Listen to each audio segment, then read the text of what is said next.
अभी हम खड़े हैं भंडारी कंपाउंड में। आप मेरे पीछे देख सकते हैं एनडीआरएफ की टीमें लगातार रेस्क्यू ऑपरेशन कर रही है।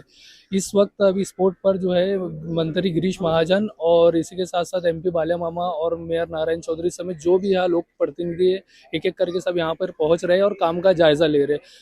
आपको बताता चलूँ कि कल रात इस जर्जर इमारत के गिरने से तकरीबन अभी 9 लोगों की बॉडीज यहाँ से रिकवर की जा चुकी है। अभी और भी लोगों के मलबे के अंदर होने की आशंका जताई जा रही है। पूरे इलाके में शौक का माहौल है। इसी बीच यहाँ के जो स्थानीय लोग हैं वो निकल कर उन्होंने काफ़ी विरोध भी किया। उनका कहना है कि ऐसी मुसीबत की घड़ी में भी उनके घर तक प्रशासन ने कोई मदद नहीं पहुँचाई है। वो रात से भूखे प्यासे हैं, जिसके बाद जो है एमएलए महेश चोगले ने उन्हें आश्वासन दिया है कि जल्द से जल्द उन तक मदद पहुँचाई जाएगी। इसी के साथ साथ मंत्री गिरीश महाजन ने कहा है कि जो महाराष्ट्र के मुख्यमंत्री है देवेंद्र फडणवीस, उनसे उनकी बात हुई है और उन्होंने 5 लाख रुपए मुआवजा देने की यहाँ बात कही है।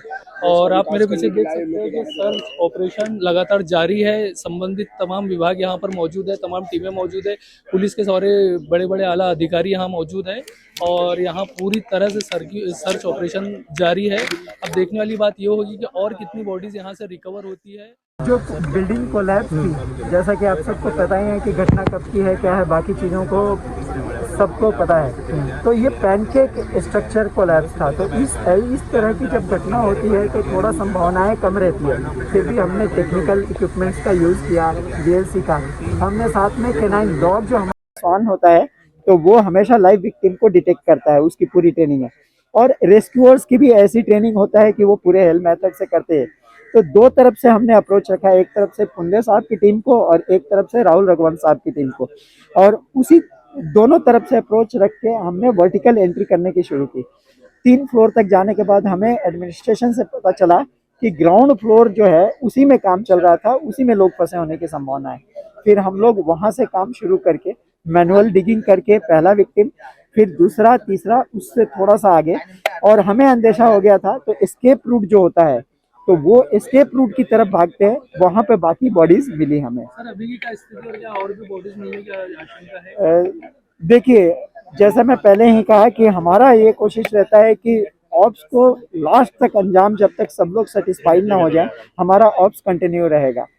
जो हमारा काम है, प्रोफेशनली हम अपने ट्रेंड हैं, अपने काम को जानते हैं और हमारे पास ऐसे इक्विपमेंट है जिसकी मदद से हम अपना काम कर रहे हैं। अब ये निर्णय कि कितने हैं नहीं, अभी तक जितना मिल रहा था कंटिन्यूअस मिल रहा था, अभी मिलना बंद हो गया है। तो अभी क्या है आगे की स्थिति, थोड़ा सा ये देखना पड़ेगा। वैसे हम लोगों ने इसके लिए ट्राई किया कि एक बार और मलबे को जिस तरीके से हुआ, बहुत स्टेप बाय स्टेप एक बार और क्लियर करेंगे। सर अभी तक कितनी बॉडी मिली है? टोटल 9 विक्टिम्स रिट्रीव हुए, जो डेड बॉडीज। नहीं, अभी जो हादसा हुआ है 9 लोगों की डेड बॉडी मिली है, 4 लोग घायल है जिनके ऊपर अस्पताल में ट्रीटमेंट चालू है। अभी भी एनडीआरएफ की जो कार्रवाई है वो चालू है। पता नहीं मलबे के अंदर कितने लोग हैं, वो भी कोशिश कर रहे हैं सबको बचाने की और जल्द से जल्द ये कार्रवाई होकर बिल्डर के ऊपर स्ट्रिक्टली एक्शन लिया जाए। तो लास्ट सवाल के इस तरह की और भी जर्जर इमारतें नोटिस के बावजूद भी लोग खाली नहीं करते, किस तरह की? नहीं, देखो, जो जर्जर इमारतें है तो अभी मेरी खुद की मांग है, जो डीपीडीसी में दिशा समिति मैंने रखी है, कि इन सभी बिल्डिंग को जो भी क्लस्टर के तहत लीगल परमिशन दिया जाता है, अगर वो लीगल परमिशन दिया जाएगा तो बिल्डर को भी राहत मिलेगी और लोगों को भी राहत मिलेगी और इसी हिसाब से ही आगे की डेवलपमेंट हो जाएगी। भिवंडी में यहाँ पर जो हादसा हुआ है, 9 लोगों की मौत हुई है। बहुत दुखद घटना ये है। आप देख रहे हैं कि रात को 11 साढ़े 12 के बीच में यहाँ पर ये इमारत जिसका काम चल रहा था मतलब रिपेयर का काम चल रहा था, इसकी कोई परमिशन कॉर्पोरेशन ली गई नहीं थी। दिन में किसी को मालूम नहीं पड़ना चाहिए, इसलिए रात को ये काम चल रहा था। और काम चलते समय ये जो ढांचा है पूरा, ये इमारत है, ये पूरी नीचे आ गई। पहले से ही नोटिस देकर इसमें के जो परिवार थे, 30 परिवार थे, उनको खाली कर दिया गया था।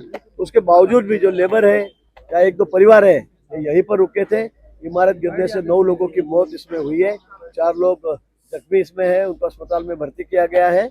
और भी ये मलबा निकालने का काम एनडीआरएफ की तरफ से जारी है। थाना की डिजास्टर की टीम है, पुलिस यंत्रणा है, हमारी सभी लोग यहाँ ध्यान दे रहे हैं। मुझे लगता है और भी 3-4 लोग नीचे होने की आशंका यहाँ के आसपास के जो लोग हैं उन्होंने जताई है। मुझे लगता है कि 9 लोगों की मौत यहाँ पर हुई है। सर, ये सर, प्रशासन क्या कार्रवाई कर रहा है? क्या कोई कोई FIR दर्ज हुई? परमिशन नहीं थी, फिर भी रिपेयरिंग का काम यहाँ पर चल रहा था। बिल्कुल जिस गलत वजह था, से उनको यह बड़ा नोटिस भी हादसा दी गई हुआ। थी, इस इमारत को नोटिस भी दी गई थी। उसके बावजूद भी यहाँ पर रिपेयर का काम रात को चल रहा था कि किसके ध्यान में ना आए, इसलिए रात को ये काम चल रहा था। ये बहुत गलत बात है। इसकी जांच होगी, इंक्वायरी होगी और इसमें जो भी दोषी होंगे उन पर कड़ी कार्रवाई की जाएगी। सर, क्या ओनर पर और कॉन्ट्रैक्टर पर FIR किया जाएगा? मैंने वही कहा, जो भी लोग इसमें दोषी होंगे वो तो सब जांच की जाएगी, पूरी इंक्वायरी होगी और इसके बाद में इसमें जो भी लोग दोषी होंगे उनके ऊपर सख्त से सख्त कार्रवाई की जाएगी। सर, भिवंडी में जो है हर साल इस तरह की घटना सामने आती है। सर, क्या पहले से ही कोई प्रिकॉशन प्रशासन के द्वारा नहीं प्रिकॉशन किया जाता? प्रशासन तो बहुत लेता है। कई सारी इमारतें उनको हमने मतलब नोटिस भी दी है कि वो इमारत खाली कर दो, ये कभी गिर सकती है, इमारत बहुत खराब है। और यहाँ सबसे बड़ा मसला ये है कि यहाँ एनक्रोचमेंट बहुत है, बहुत भारी संख्या में यहाँ सब एनक्रोचमेंट है। नोटिस देने जाओ तो कोई खाली नहीं करता है, उनको कोई पर्यायी जगह नहीं होती है, ऑप्शन उनके सामने नहीं होता है, ये भी बात है। लेकिन इमारत गिरने के बाद फिर प्रशासन उनको दोषी ठहराया जाता है। लेकिन मुझे लगता है सभी नागरिकों की भी जिम्मेदारी है, क्योंकि नोटिस आने के बाद में हम लोगों को दिख रहा है कि इमारत कभी गिर सकती है, धोखे में है, लेकिन कोई खाली नहीं करता। ये भी बात उतनी सही है। मुझे लगता है इसमें सख्ताई अपनानी पड़ेगी। कॉर्पोरेशन को हमने कहा है, जिला प्रशासन है, कलेक्टर भी यहाँ पर है, पुलिस प्रशासन है, सभी को हमने कहा है कि जो भी इमारतें अभी ऐसे गिरने जैसी है, धोखे की है, उनको खाली कर दिया जाए। सर, मुआवजे की घोषणा कब हुई? आसपास की इसमें मुआवजा माननीय मुख्यमंत्री जी से मेरी 2 बार बात हुई है सुबह से लेकर।